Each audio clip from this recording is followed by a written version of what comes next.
이 아침 가운데 우리가 읽었던 요한복음 9장 1절서부터 7절의 말씀을 통해서 밤이 오기 전에 일을 합시다 라고 하는 제목으로 함께 은혜를 나누겠습니다.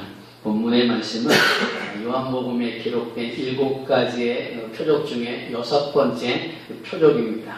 내용은 우리가 잘 알고 있는 것처럼 읽었던 본문에 나오는 내용들을 보았던 것처럼 나면서부터 맹인된 사람, 그러니까 나면서부터 보지 못했던 그 사람을 치료해 주시는, 고쳐주시는 그런 이적의 역사라고 하는 것이죠. 그런데 이 말씀을 가만히 살펴보면은 이것은 의도가 있다라고 하는 거예요. 물론 복음서라고 하는 것은 의도를 가지고 기록합니다. 수신자가 다르기 때문에 그 수신자에 맞춰서 의도를 가지고 마태가 마태복음을 기록하고 마가가 마가복음을 기록하고 누가가 누가복음을 기록하고 요한이 요한복음을 기록한다는 거예요. 특별히 요한복음 같은 경우에는 많은 예수님의 이적 가운데 요한은 7개만 특별하게 추렸다라고 하는 거죠. 그 7개의 기적을 통하여서 그가 말하고 싶은 것이 무엇이냐면 예수님은 하나님의 아들이라고 하는 것, 예수님은 하나님이 약속하신 그리스도이시다라고 하는 것을 말씀하고 증명하기 위해서 그 7개의 그 표적들을 의도적으로 기록했다는 거죠. 그 중에 오늘은 6번째 표적인데 이것을 통해서 보고 싶은 것이 무엇인가? 예수님이 세상의 빛 되심을 보여준다는 거예요. 그래서 8장이 먼저 배경입니다. 8장의 배경, 예수님께서 말씀하시기를 나는 세상의 빛이라 라고 말씀하셨다는 거예요. 그 세상의 빛 되심을 증명하기 위해서 보여주시는 표적이 뭐냐? 그게 9장의 사건이라는 거죠.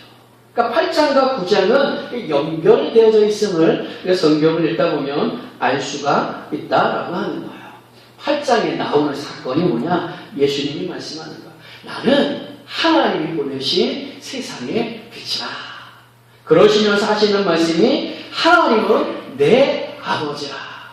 더불어 하는 말씀은 뭐냐면 너희들이 그렇게 존경하고 사랑하는 아브라함은 나를 그렇게 보고 싶어 했다라고 말한다는 거예요.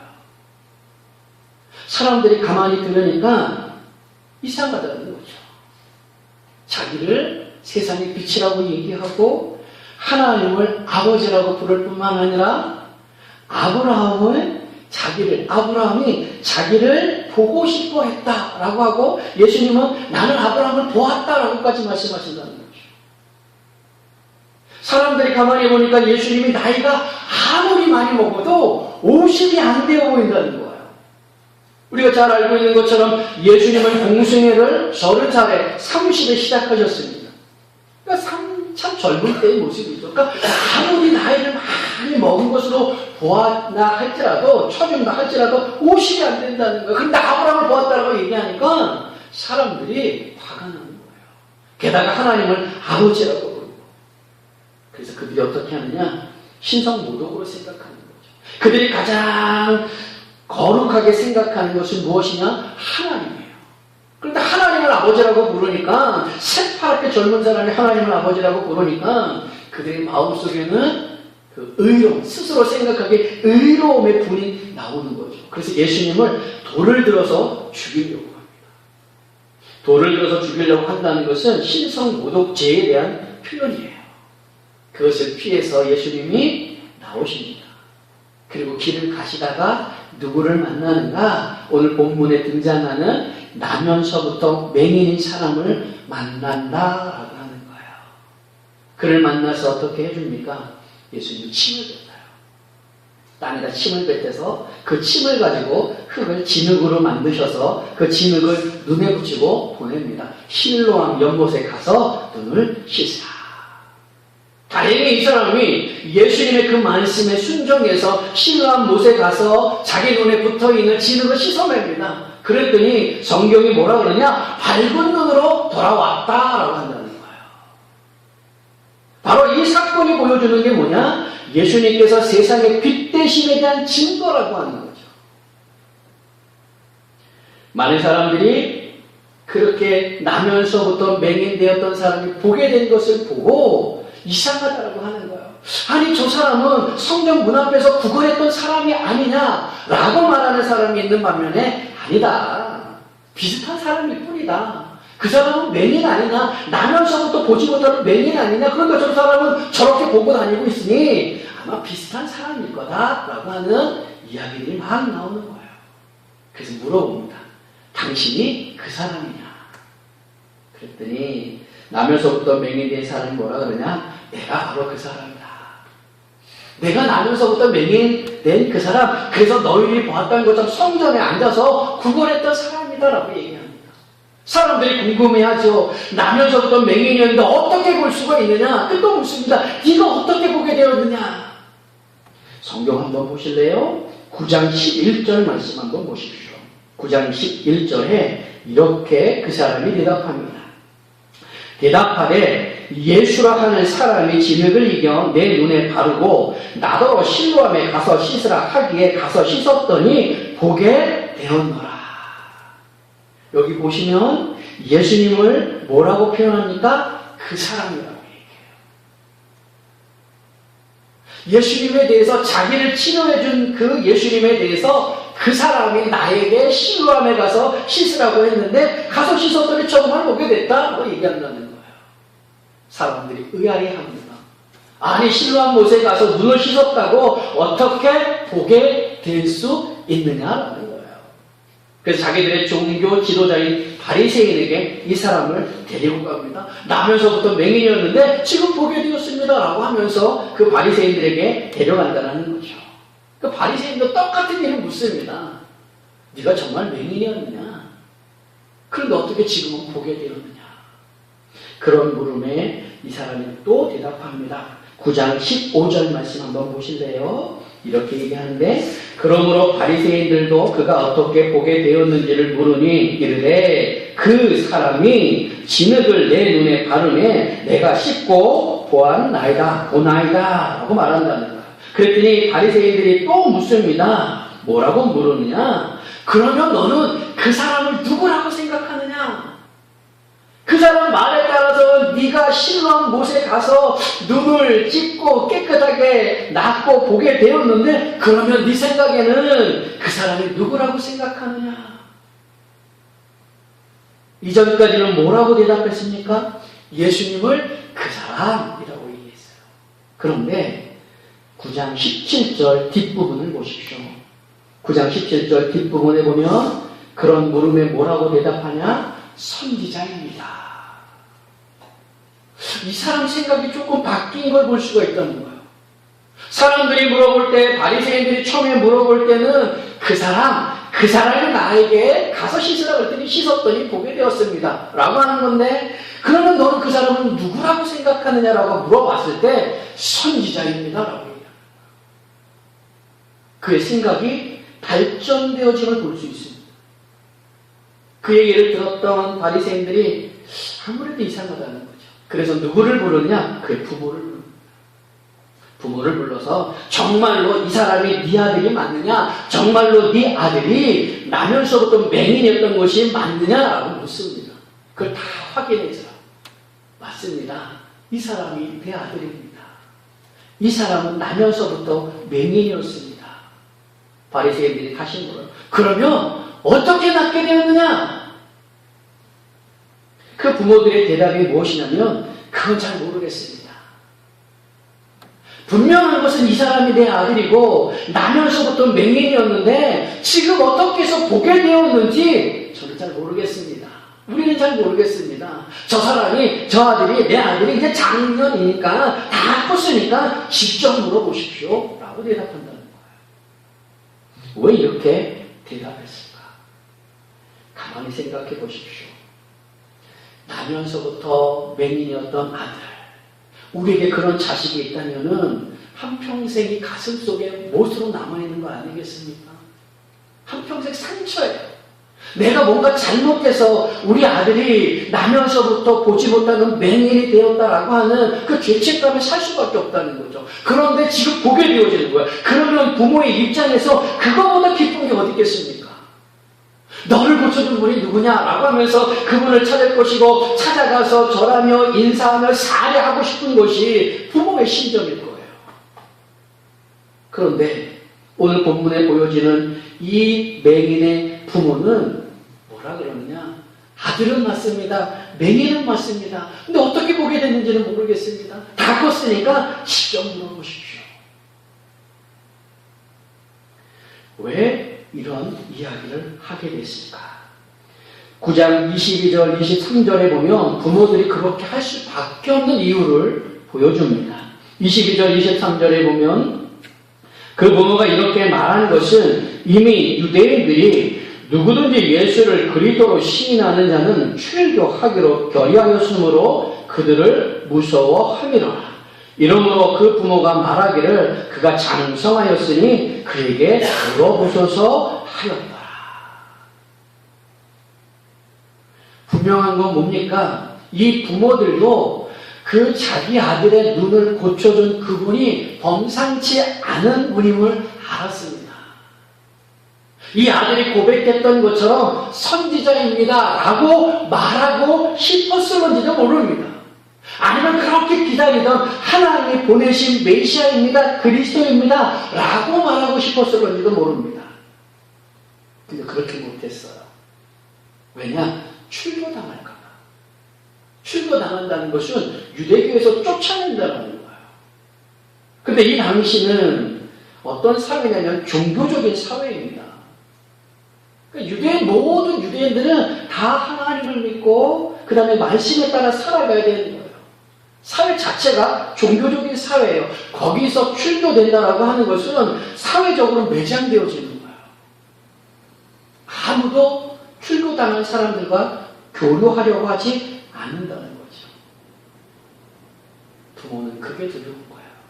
그게 무서운 거예요. 아마 여기까지는 그분은 선지자입니다. 그분은 메시아입니다. 라고 말하고 싶었을런지 모릅니다.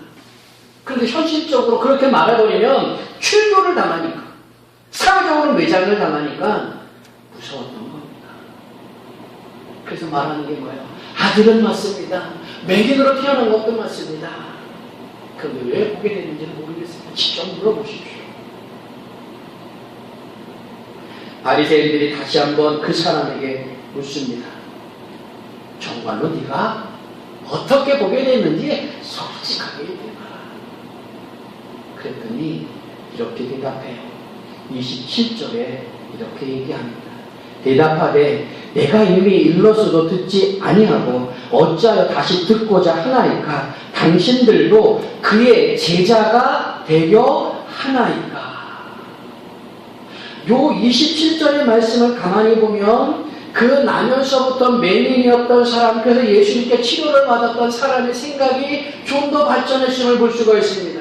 처음에는 사람들이 물어봤을 때 그 사람이라고 표현했다가 바리새인들이 너는 어떻게 생각하느냐라고 했을 때 선지자입니다 라고 말했다가 더 나아가서 뭐라고 표현하냐면 당신들도 그의 제자가 되려 합니까? 라는 그 말씀 속에 이미 이 맹인이었던 이 사람은 자기 스스로 저분의 제자가 되어야겠다라는 생각까지 갖는다. 그래서 당신들도 그의 제자가 되려고 합니까? 근데 바리새인들이 화를 내요. 우리는 모세의 제자라. 저 사람은 네가 말한 예수라고 하는 사람은 근본도 모르는 사람이다 라고 얘기한다는 거예요. 그때 나면서부터 맹인이었던 이 사람이 아주 중요한 말을 하나 합니다. 그 말씀을 한번 보십시오. 30절서부터 33절인데 제가 읽습니다. 그 사람이 대답하여 이르되 이상하다. 이 사람이 내 눈을 뜨게 하였으되 당신들은 그가 어디서 왔는지 알지 못하는도다. 하나님이 죄인의 말을 듣지 아니하시고 경건하여 그의 뜻대로 행하는 자의 말을 들으시는 줄을 우리가 아나이다. 창세 이후로 맹인으로 난 자의 눈을 뜨게 하였다 함을 듣지 못하였으니 이 사람이 하나님께로부터 오지 아니하였으면 아무 일도 할 수 없으리라. 이 말씀을 가만히 보면 이 말씀의 배경이 있습니다. 지금 나면서부터 맹인이었던 사람, 그래서 예수님으로부터 그 눈을 보게 되는 치료를 받았던 이 사람의 말씀의 배경은 뭐냐면 이사야의 말씀입니다. 이사야가 장차 올 메시아를 예언할 때에 그 예언의 모습 중에 하나가 뭐냐면 그분이 오시면 하나님의 약속한 그분이 오시면 그때의 맹인의 눈이 밝을 것이고 못 듣는 사람의 귀가 열릴 것이다 라고 말씀했더라는 거죠.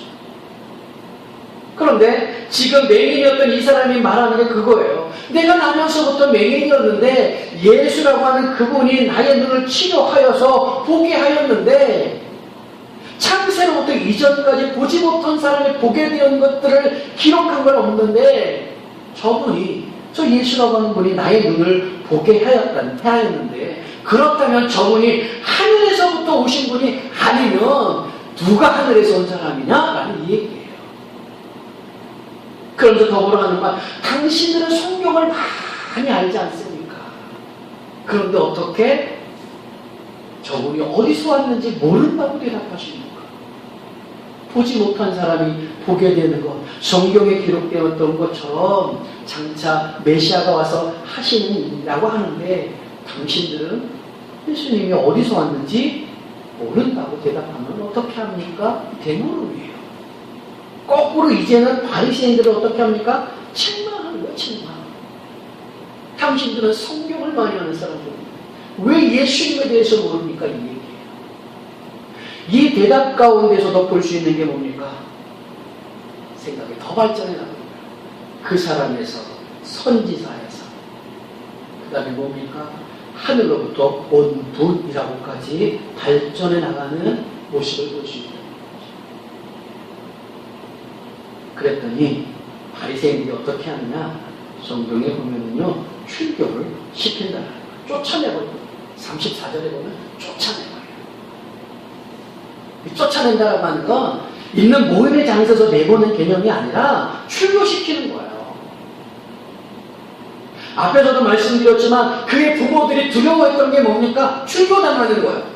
아마 목구멍까지는 예수라고 하는 분은 그리스도입니다. 예수라고 하는 분은 선인자입니다. 예수라고 하는 분은 하나님이 보내신 분입니다 라고 말하고 싶지만 그러다 출교를 당하니까 말을 못했다. 그런데 지금 맹인이었다가 예수님 때문에 치료를 받았던 이 사람이 하는 말은 뭡니까? 그분 하늘이 보내신 분, 하늘에서 오신 분입니다. 쫓아내버려. 무엇을 보여줍니까? 그렇게 쫓겨남을 당해도 자기의 고백, 그분은 하늘에서 오신 분입니다. 하나님이 보내신 분입니다. 라고 하는 것을 철회하지 않는 거예요. 쫓겨나도 좋다는 거야. 출교당해도 좋다는 거야. 사람들이 나와 교류해주지 않아도 좋다는 거예요. 그만큼 담대함까지 생겼다는 거죠. 그렇게 쫓겨난 사람을 주님이 다시 한번 만나주십니다. 그래서 물어요. 내가 인자를 믿느냐? 한마디로 뭐냐?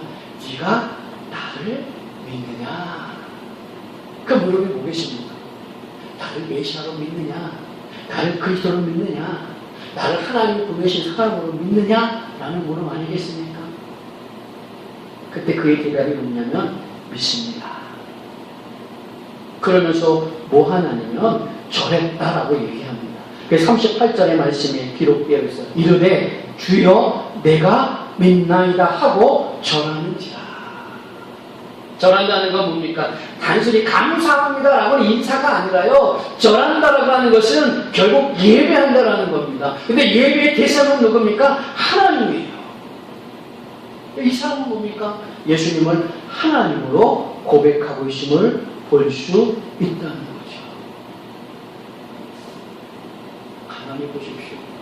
그 사람이라고 했다가 선지자라고 했다가 하나님께서 보낸 분이라고 했다가 마지막 고백은 뭡니까?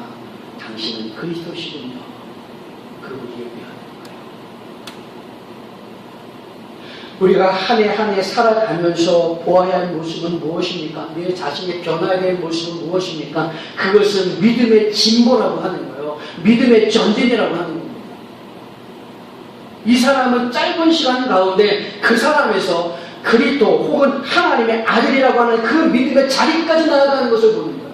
그러면서 뭐합니까? 출교 당하는 그 감수까지 하고 있다는 거죠. 반면에 그 부모들은 어떻습니까? 자기 아들이 이제 잘합니다. 맹인으로 태어난 것도 잘합니다. 그분을 예수님께서 고쳐주셨기 때문에 예수님이 하나님이 약속하신 분 그리스도임이라고 하는 것을, 그리스도라고 하는 것, 메시아라고 하는 것, 그걸 알아요. 알지만 고백하지 못해요. 왜요? 출교가 무서운 거예요. 믿는다라고 하지만 그것으로만 위안 삼는 거예요. 믿음을 가지고 믿음에 대한 희생, 믿음에 대한 뭔가 대가를 치르는 것은 두렵다라고 하는 거예요. 근데 오늘날 많은 성도들이 그렇게 살아가요. 살아가면서 내가 예수 믿는 사람이다, 내가 하나님의 자녀다, 내가 성도다라고 하는 것을 드러내려고 하지 않는다는 거예요. 근데 스스로는 뭐예요? 주일이 되면 하나님 앞에 나가서 예배합니다. 하나님 앞에 예물도 드립니다. 교회 안에서 봉사도 합니다. 근데 그걸로 위안 삼는 거예요. 그걸로 하나님이 일을 했다라고 생각하는 거예요. 내가 믿는 모습을 드러낼 때 세상 속으로부터 당하는 여러 가지 불이익들은 싫다라고 하는 거죠. 부모들이 그런 거예요. 반면에 바리새인들의 모습은 무엇입니까? 나면서부터 맹인이었던 이 사람의 간증도 들었고요. 그 일을 부모로부터 확인도 했습니다. 그 성경에 대해서도 잘 압니다. 장차 메시아가 오면 그분이 하실 일이 무엇인가라고 하는 것도 잘 압니다. 그런데 어떻게 해요? 믿으려고 하지 않는다는 거예요. 거부한다는 거예요. 그런 그들의 어리석은 모습을 보시고 주님께서 9장 마지막에 이렇게 표현합니다. 요한복음 9장 39절 41절에 보면 예수께서 이르시되 내가 심판하러 이 세상에 왔으니 보지 못하는 자들은 보게 하고 보는 자들은 맹인 되게 하려 함이라 하시니 바리새인 중에 예수와 함께 있던 자들이 이 말씀을 듣고 이르되 우리도 맹인인가? 예수께서 이르시되 너희가 맹인이 되었더라면 죄가 없으려니와 본다고 하니 너희 죄가 그대로 있느니라. 이 모습이 무엇입니까? 바리새인들 본다고 하고 성경을 잘한다고 하고 신앙생활 잘한다고 하지만 주님의 말씀은 뭐예요? 네가 정말 맹인이구나. 네가 정말 빛을 못 보는구나. 그래서 네 죄가 그대로 있다라고 얘기한다는 거예요. 이것만큼 무서운 얘기가 어디 있겠습니까?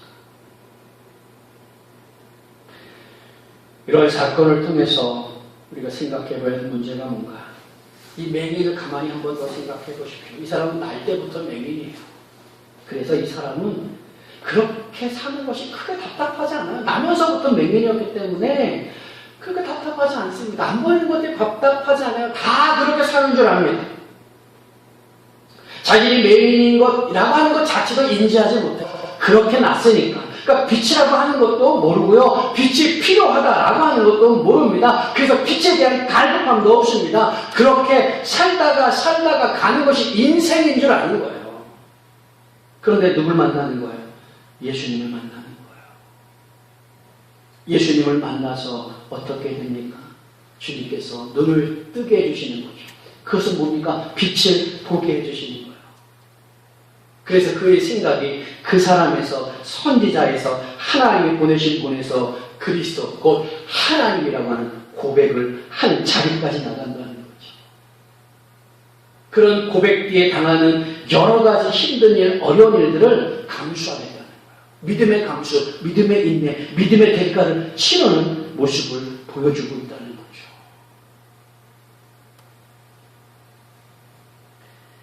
우리도 우리 속에 빛이 없었을 때, 영적으로 우리가 맹인이었을 때, 하나님도 모르고 예수님도 모르고 하나님이 필요한지 예수님이 필요한지 교회가 필요한지 우리 몰랐다는 거죠.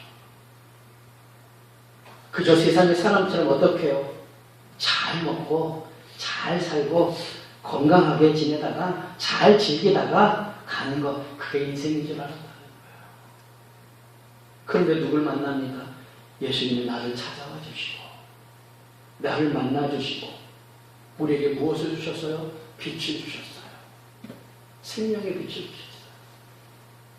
그래서 우리 눈이 띄어진 거예요. 그래서 하나님을 알게 되고 예수 그리스도를 알게 되고 교회를 알게 되었다라고 하는 것이고 영적인 갈급함이라고 하는 것도 알게 되었더라는 거예요. 그럼 어떻게 될까? 나면서부터 맹인이었던 이 사람이 예수 그리스도를 만난 이후에 그 눈이 보게 되었을 때 그 사람이 그 다음에 어떻게 하겠습니까? 자기의 고백처럼 그 믿음대로 사는 거예요. 저분은 그리스도입니다. 저분은 하나님입니다. 라고는 그 고백대로 살아간다는 거죠. 마찬가지입니다. 우리가 영적으로 맹인이었을 때는 하나님도 예수 그리스도 교회도 몰랐으니까 그렇게 세상의 사람들처럼 먹고 마시고 입고 살다가 죽으면 됩니다. 그러나 주님이 찾아오셨잖아요. 나를 만나주셨잖아요. 나의 눈을 뜨게 하셨잖아요. 빛을 보게 하셨잖아요. 그럼 어떻게 살아야 합니까? 온전한 믿음의 모습을 가지고 살아야 한다는 거예요. 그래서 오늘 본문 4절의 말씀을 한번 보십시오. 4절에 이렇게 얘기합니다. 때가 아직 낮음에 나를 보내신 이의 일을 우리가 하여야 하리라. 밤이 오리니 그때에는 아무도 일할 수 없느니라. 온전한 믿음이라는 것, 주님께서 내게 빛을 주시고 눈을 뜨게 하시고 하나님을 알게 하시고 예수 그리스도를 알게 하시고 천국을 알게 하셨다. 그래서 어떻게 살아야 하느냐? 온전한 믿음을 갖고 살아야 하는데 그 온전한 믿음을 갖고 살아야 할 일이 뭐냐? 보내신 이의 일을 하는 거예요. 예수님은 하나님이 보내신 그 일, 세상을 구하는 그 일을 하시는 거예요. 우리는 뭡니까? 우리는 예수님은 그리스도이십니다. 예수님은 하나님입니다. 라고 하는 증거를 하면서 살아가는 거예요. 그러다가 혹여 힘든 일, 어려운 일을 당한다 할지라도 그걸 포기하지 않는 거죠. 신앙을 포기하지 않는 거죠. 더 믿음 가운데 나아가는 거예요. 왜 그렇게 일해야 됩니까? 주님은 말씀하시기를 밤이 온다는 거예요. 밤이요. 그때는 아무 일도 못한다. 밤이 온다는 게 뭐겠습니까? 뭔가 끝이 있다는 거죠. 우리의 인생의 밤은 언제입니까? 우리의 인생의 밤은 언제예요? 우리가 아플 때나 혹은 우리가 죽을 때 아니겠습니까? 아프면 하나님 일을 못해요. 우리 죽으면 하나님, 이 땅에서는 하나님 일을 못해요. 근데 그의 날이 온다는 거예요. 우리가 지금 나이만큼 살았습니다. 그 얘기는 뭐예요? 나의 밤이 그만큼 가까워졌다는 거죠. 그 해야 될 일이 뭡니까? 예수를 증거하는 삶, 성도다운 삶, 빛으로의 삶을 살아가는 거예요. 어디서요? 교회에서는 교회 안에서 내게 주신 그 직분을 잘 감당하며 살아가는 거예요. 세상 속에서는 빛과 소금으로서 열심히 예수를 드러내며 살아가는 거고, 그래서 그 속에서 하나님의 일들을 이루어가는 거예요. 언제까지요? 밤이 오기 전에. 우리의 인생은 너무나 빨리 지나가잖아요. 그 인생에서 해야 될 일은 부지런히 하나님을 감당합니다. 오늘 이 아침 가운데 함께 예배하는 귀한 분들이 주님께서 나를 찾아오셔서 눈을 뜨게 하시고 빛을 알게 하셨사오매 내게 주신 그 믿음을 가지고 내게 맡기신 직분을 가지고 교회에서, 사회에서, 세상에서 주님의 일들을 다 이루어 가실 수 있는 모든 성도님들이 다 되실 수 있기를 주님의 이름으로 축원합니다.